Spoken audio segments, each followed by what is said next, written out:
Good morning बच्चों, कैसे हैं आप सभी। हमें आशा है कि आप सभी पूर्ण रूप से स्वस्थ होंगे और अभी तक जो भी आपको ऑनलाइन के माध्यम से पढ़ाया जा रहा है उसे आप बहुत सुचारू रूप से लिख रहे होंगे, पढ़ रहे होंगे और याद कर रहे होंगे। तो बच्चों, आज हम कक्षा 8 की व्याकरण पढ़ाने जा रहे हैं और कक्षा 8 की व्याकरण यानी पाठ 2, इसका नाम है वर्ण और वर्तनी। तो इसके पहले भाग को हम आपको पढ़ा चुके हैं, यानी इसके पहले जो आपको इसका जिस दिन टर्न था उस दिन हमने आपको पढ़ाया था, तो आधा हमने आपको पढ़ा दिया था, उसके आगे आज हम आपको पढ़ाने जा रहे हैं। तो हमने पढ़ाया था वर्ण। बच्चों, वर्ण क्या होते हैं?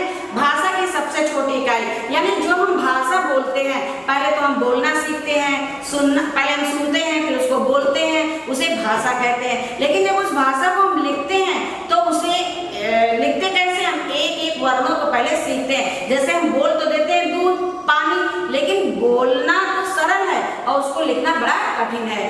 तो जब हम उन वर्णों को लिखते हैं तो पहले हम एक एक वर्ण को सीखते हैं और जब उन वर्णों को हम लिखना सीखते हैं और फिर उसके बाद उसको हम पढ़ना भी सीख जाते हैं। तो बच्चों, वर्ण वो होता है जो भाषा की सबसे छोटी इकाई होती है, उसके कोई टुकड़े नहीं किए जा सकते।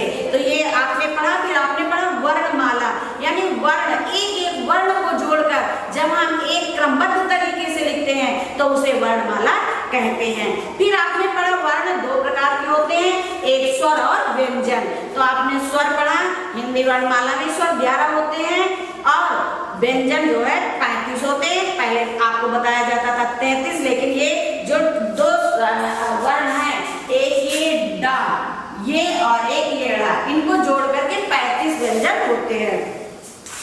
अब आपने पढ़ा व्यंजन और स्वर के बारे में। तो व्यंजन में बच्चों आपने 35 पढ़ा, लेकिन इसमें छत्रंग्या यानी का से हा तक के सारे अक्षरों को क्या कहते हैं?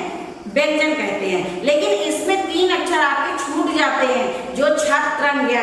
तो आपने पढ़ा छत्रंग्या को संयुक्त व्यंजन कहते हैं। क्या कहते हैं? संयुक्त व्यंजन। संयुक्त व्यंजन का मतलब होता है जो दो वर्णों से जोड़कर बनाए जाते हैं, जैसे छछत्री का और खटकोण वाले सा से बनता है, और त्रा, ता और रा के जोड़ से बनता है, ज्ञा वो जा और या के मेल से बनता है, और जो रा से श्रृंगार होता है वो शा और रा के मेल से बनता है। तो इस तरह आपने जो है स्वर और व्यंजन पढ़ा। अब आप इसके बाद पढ़ेंगे, आपने वर्णों को जोड़कर शब्द बनाना तो सीख लिया।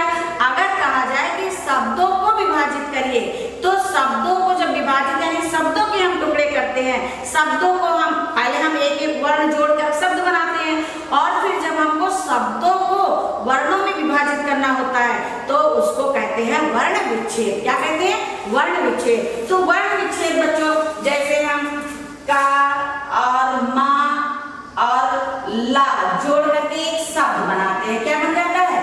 शब्द बन जाता है। जैसे बन गया कमल। लेकिन जब हम कमल को अलग अलग करते हैं, यानी इस कमल का हम जब वर्ण विच्छेद करते हैं तो कैसे करते हैं? तब हम ऐसे करते हैं का, और हर व्यंजन के साथ आपको मालूम है कि हर व्यंजन के साथ छोटा आ की ध्वनि सुनाई पड़ती है। तो का, और का के बाद हम लिखते हैं आ, और फिर आ के बाद हम लिखते हैं मा, और मा के बाद हम लिखते हैं आ, और फिर हम लिखते हैं ला, और ला के बाद हम लिखते हैं आ। तो बच्चों, हमने कमल जब लिखा तो एक एक वर्ण को जोड़ करके हमने कमल लिख दिया। लेकिन जब हम इस कमल का वर्ण विच्छेद करते हैं, इस कमल को हम अलग अलग खंडों में करते हैं, तो हम इस प्रकार इसको लिखते हैं। इस तरह हम इसको विस्तार से लिखते हैं। तो आगे है, जैसे हमको लिखना है पुस्तक। आगे पुस्तक तो शब्द हो गया। क्या हो गया? शब्द। यानी इसमें हमने एक एक वर्ण जोड़ा, पा जोड़ा, फिर उसमें हमने स्वर लगाया, फिर आधा सा लिखा, ता लिखा, का लिखा। इस प्रकार वर्णों को जोड़ करके हमने शब्द तो बना लिया। लेकिन एक शब्द को अगर हमको विभाजित करना है, इसका वर्ण विच्छेद करना है, तो इसको हम कैसे करेंगे? ये हम इस प्रकार इसको हम लिखेंगे। फिर हम इसको विस्तार से लिखेंगे। जैसे हम पहले लिखेंगे पा, और पा में हम हलंत लगा देंगे। इसके बाद ये पा में कौन सी मात्रा लगी? छोटे ऊ की। तो यहाँ पे हम छोटा ऊ लिख देते हैं, और इसके बाद फिर हम क्या लिखते हैं? सा। क्या लिखते हैं? सा। यहाँ पे बच्चों आधा सा है, लेकिन यहाँ पे हम पूरा सा लिखेंगे। और फिर इस सा, क्योंकि ये सा बच्चों यहाँ पे आधा है, सा क्या है? आधा। तो जब इसको हमने पूरा सा लिखा तो इसके साथ हम आ नहीं लगाएंगे, यहाँ पे हम डायरेक्ट ता लिख देंगे। क्या लिख देंगे? ता। और फिर ता के साथ हम छोटा आ लगाएंगे और इसके बाद हम लिखेंगे का। इस प्रकार ये जो है पहले एक एक वर्ण को जोड़ करके शब्द बना, और अगर हमको शब्द का वर्ण विभाजन करना है, वर्ण विच्छेद करना है, तो हम इसको इस तरह विस्तार से लिखेंगे। तो इस तरह से और शब्दों का भी वर्ण विच्छेद होता है।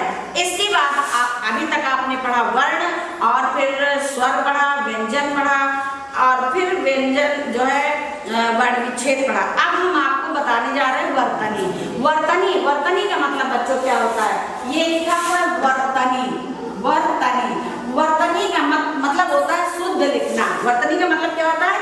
शुद्ध लिखना, यानी जो भी हम लिखते हैं उसको हम शुद्ध तरीके से लिखे, यानी लिखने की विधि को, जो तरीका होता है हमारे लिखने का, उसको वर्तनी कहते हैं। हिंदी भाषा में जिस प्रकार भाषा का उच्चारण किया जाता है उसी प्रकार उसे लिखा भी जाता है। बच्चों हिंदी भाषा ऐसी होती है, जैसे हम उसको बोलते हैं, जैसे हमने बोला आम, तो हम आम को जैसे बोलेंगे उसी प्रकार से लिखेंगे।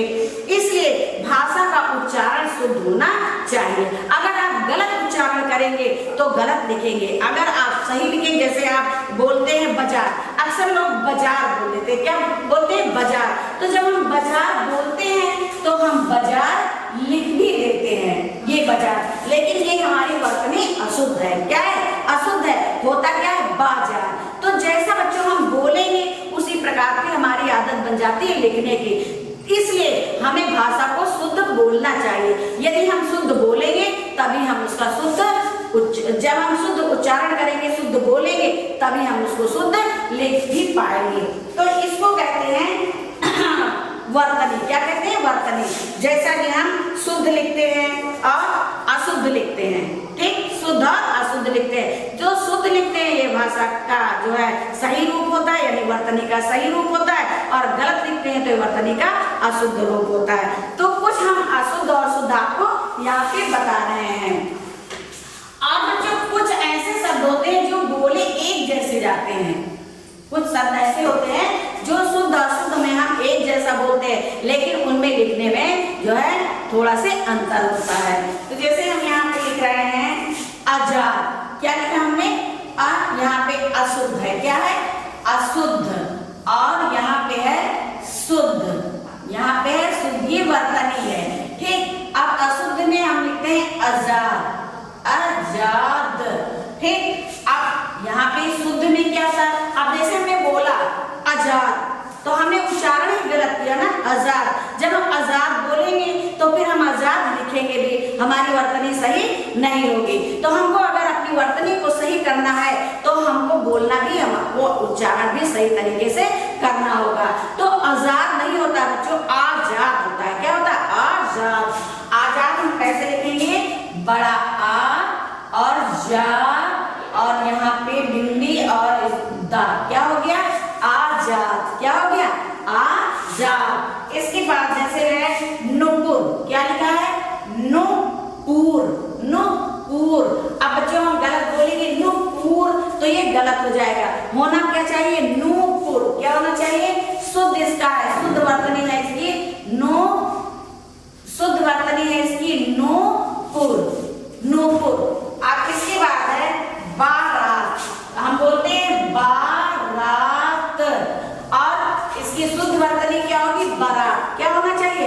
बारात। अक्सर लोग बोलते हैं बारात, लेकिन बारात जो है ये गलत उच्चारण है, यहाँ पे होना चाहिए बारात। और फिर दूसरा है जैसे मूर्ति, मूर्ति। अब हम बोलते हैं मूर्त, अधिकतर हम लोग बोलते हैं मूर्त, भगवान की मूर्त, लेकिन मूर्त नहीं होना चाहिए, इसकी शुद्ध वर्तनी होनी चाहिए मूर्ति। क्या होनी चाहिए? मूर्ति। ये हो गया मूर्ति। अब ये अशुद्ध वर्तनी है और ये शुद्ध है, यानी कि जो लिखने की विधि है ये गलत है और ये सही है। इसके बाद है जैसे ग्रहणी, ग्रहणी, ग्रहणी। ये बच्चों अधिकतर लोग ग्रहणी बोलते हैं। कुछ शब्द ऐसे होते हैं जिनका लोग गलत उच्चारण करते हैं, और जब गलत उच्चारण करेंगे तो बोलने में तो चलो कोई बात नहीं, लेकिन जब हम उसको लिखते हैं तो वो फिर गलत हो जाता है। इसलिए हमको अपनी जो है अपने उच्चारण पे ध्यान देना चाहिए कि हम शब्द को गलत तो नहीं बोलना है।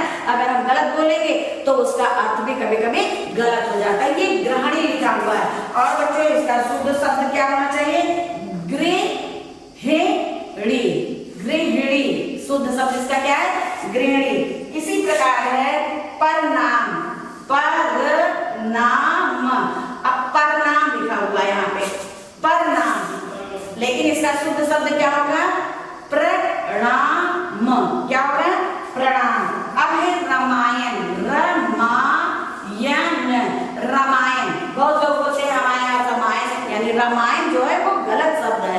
इसका उच्चारण जब हम गलत करेंगे तो फिर हम लिख भी गलत देंगे, और जब हम गलत लिखेंगे तो फिर वो जो है गलत हो जाएगा। तो यहाँ पे रामायण नहीं होना चाहिए, रामायण। इसकी शुद्ध वर्तनी क्या होगी? रामायण।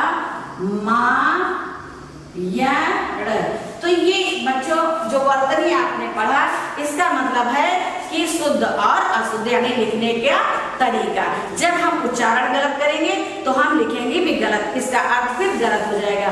तो ये तो आपने पढ़ा जो है पाठ 2 यानी वर्ण, विचार और वर्तनी।